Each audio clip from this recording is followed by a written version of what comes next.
Hi everyone, welcome. It's me, Lori Lytle, Inner Goddess Tarot. And today I'd like to continue my Intro to Tarot beginner series. So what are we up to now? I think we're up to lesson 11. So last time we talked about how to interpret the court cards in your readings. We're just starting at the very beginning here and scratching the surface, but we had a good discussion about the court cards. So today we're going to take a look at actually reading the cards.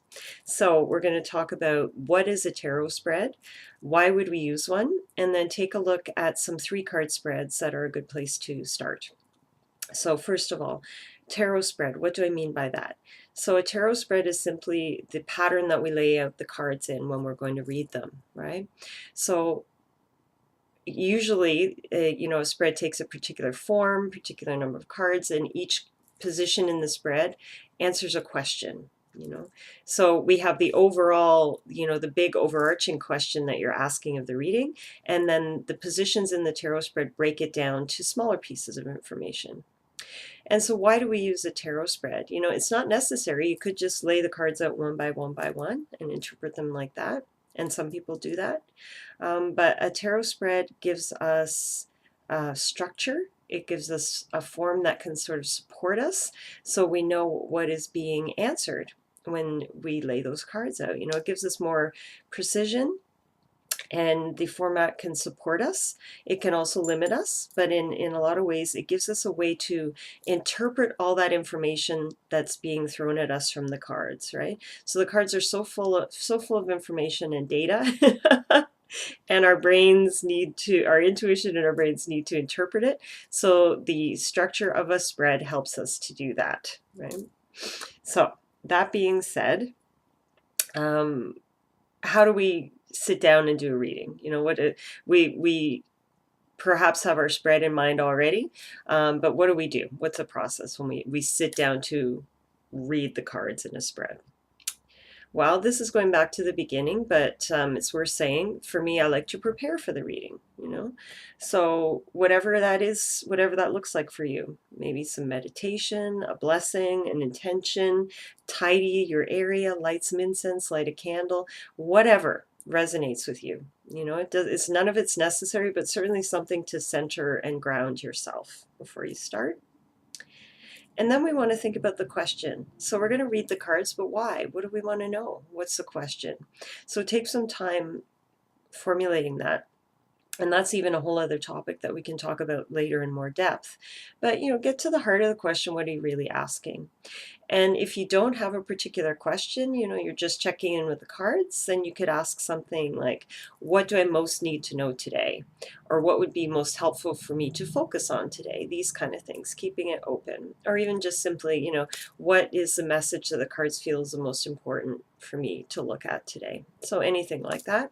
Or it may be very specific. You may have a decision to make, or you may have a particular question on your mind. So the more specific you get with the question, I find the more specific you get the answer in return. Right? Then, so we want to, on the practical side, we want to shuffle the cards, right? So that's something to think about. Do you have a particular way that you like to shuffle and cut the cards? If you're reading for someone else, do you let them shuffle your cards? Do you ask them to shuffle your cards? Would you rather they don't touch them? I mean, it's all good, but it's up to you to find your style, to find your ritual that works for you. Right? Okay, so again, still speaking generally, we lay out the cards in our spread, and then how do we approach it? For me, I like to take a breath. Just quiet yourself for a moment. Don't throw yourself in there headlong. Take a breath, take a moment, look at the cards, be open to that intuitive response that comes. Don't block that by being nervous about, am I right? Do I know what I'm doing? Give yourself a minute to have that response to the cards. And then you can start looking for patterns. You can see, are there a lot of major arcana cards? Are there none? Are there a lot of minors? Are all the suits represented? Or are they weighted more heavily in one area? Look at how the cards interact with each other. Can you see story there in the way that the figures are facing each other, facing away from each other? This kind of thing. Are there a lot of colors that really jump out at you and repeat? Are there symbols that repeat? That kind of thing. So take a moment and take a look at for overall, what you're seeing there. What's the story? What's the pattern? What's, the overall picture that you're seeing? And then you can dive in and start interpreting the cards one by one and weave them together in a story. So I know this is highly abridged and fast. That's a whole other, that's a lifetime pursuit of what I just described there, of learning how to do that. But so we'll talk more in depth later, but don't want to get overwhelmed. Just start reading those cards. Okay, so when you're learning, I recommend trying out some 3-card spreads. So of course you can do 1 card, right? You can do your card of the day, but that's only going to tell you so much, right? So 3-card spreads are really useful. They are easy to handle. They're not overwhelming. They can be quite short and sweet, if you don't have a lot of time to spend, but you really want to see what the cards have to say or get some practice in. So concise answers, but not, and honestly, you can get into a lot of depth with just 3 cards. So I was going to say they don't give you the depth of a larger spread, which is true, but they can still give you a wealth of information. So one of the most common 3-card spreads that you'll come across is past, present, and future. So we're just laying out 3 cards in a row. The first card is past, second card is present, third card is future, right? That's the one that you'll see a lot and can be very useful if it fits a question that's being asked, right? Another one you might see is body, mind, and spirit. So that's a good one for just kind of checking in with yourself. Where am I today? Or what's going on with me? What might I not be aware of? Where are things flowing? Where do they need some attention? Right? But it might not be so useful if you're asking a practical question like, should I take the job? Or although, it's worth a try. Another one I like is situation, obstacle, advice. So the first card gives you an overview of your particular situation. The next card tells you a challenge or an obstacle that might be there that needs to be overcome. And the last position gives you advice of how to successfully navigate that situation. Okay, so I don't want to go on too long here, but let's do a past, present, and future spread real fast, just as an example. So let's say somebody is asking, where does it look like my career is heading? If I keep doing the same kind of things or same kind of pattern, what do I need to know about my career path? And you only have a short time, or you're reading for yourself. And so you think you'll do a 3-card spread. So take a breath. Let's see if we can do one on the fly, just to give you an example.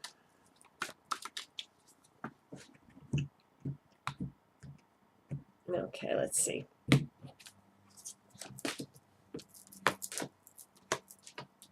Okay, interesting.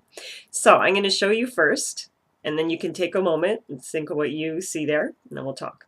Okay, so past, we have the 8 of Swords. That's past in regards to career. Present, we have the Hermit. And future, we have the Fool. Okay, so give yourself a moment. What do you think? Does anything come to mind there? Do you notice anything? Okay, so first of all, like I mentioned before, interesting that we have 2 major cards here, right? So it gives us a feeling this is a significant question. Maybe there is an opportunity for a shift, for a change. The timing feels good for, for something to happen in regards to this question. So of course it makes sense that someone is asking it. It is important to take a look at it when we see those majors.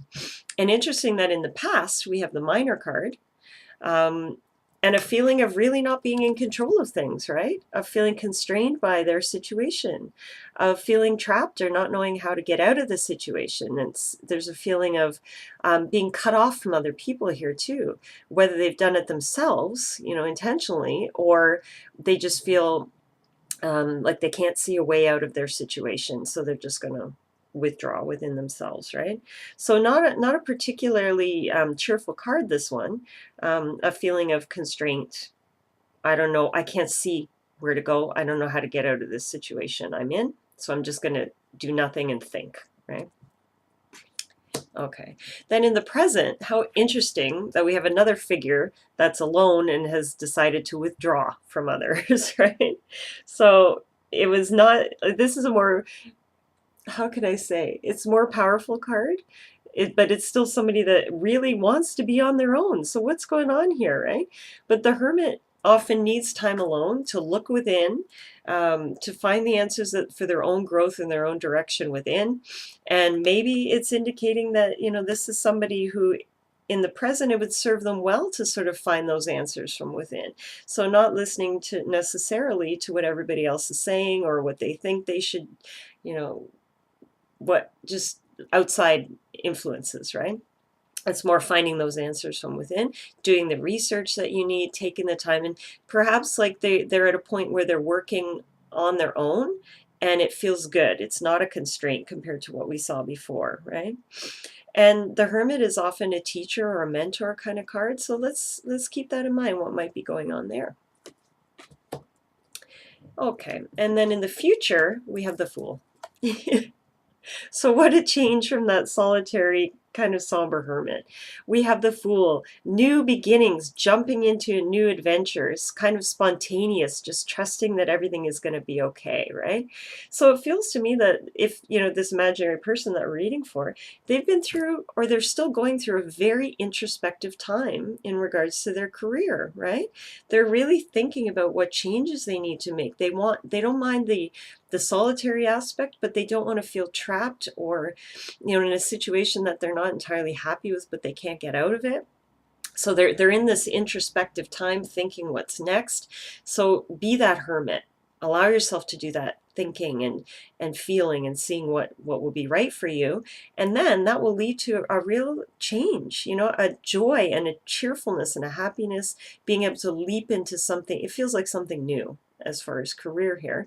And still all these cards have solitary figures. So maybe this is a Fool jumping into some new venture on their own, you know, still, but in a much more joyful and optimistic way than we saw previously, right? So the cards seem to be saying, you know, be the hermit, have that introspective time.